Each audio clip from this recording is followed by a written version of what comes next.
السلام عليكم البنات، كنتمنى انكم تكونوا بخير وعلى خير وتلقاكم هاد لا فيديو نتوما في احسن الاحوال ان شاء الله.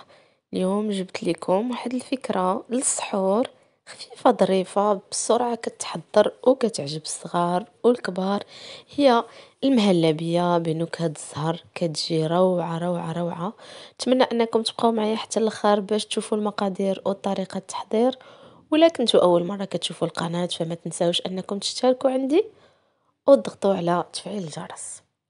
بالنسبه للمقادير غادي نحتاجو 2 معالق كبار ديال سكر سنيده، فسكر سنيده كيبقى على حسب الذوق ديالكم. غادي نحتاج كذلك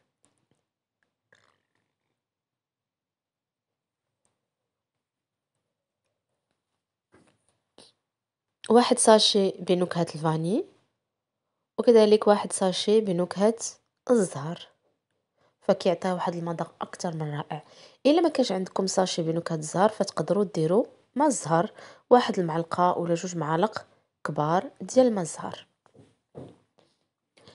بالنسبه للنشا فاحنا غادي نحتاجو 2 معالق كبار حتى ل3 المعالق كبار مع 2 كيسان كبار ديال الحليب.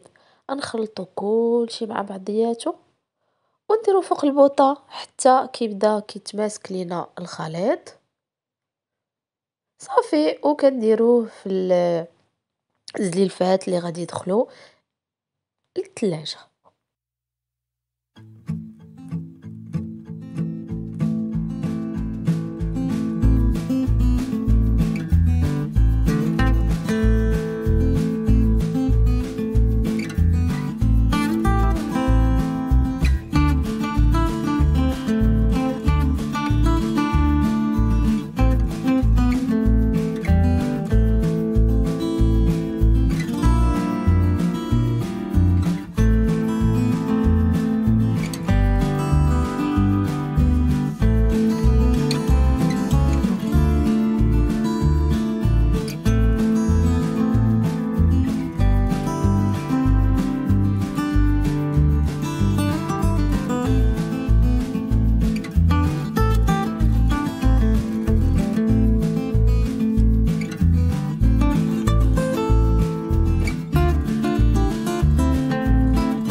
فكما غادي تشوفوا هنايا ولدي حتى هو بغى يدير اللمسه ديالو، هنايا بدا كيحط في لي بيبيت دو شوكولا في المهلبيه.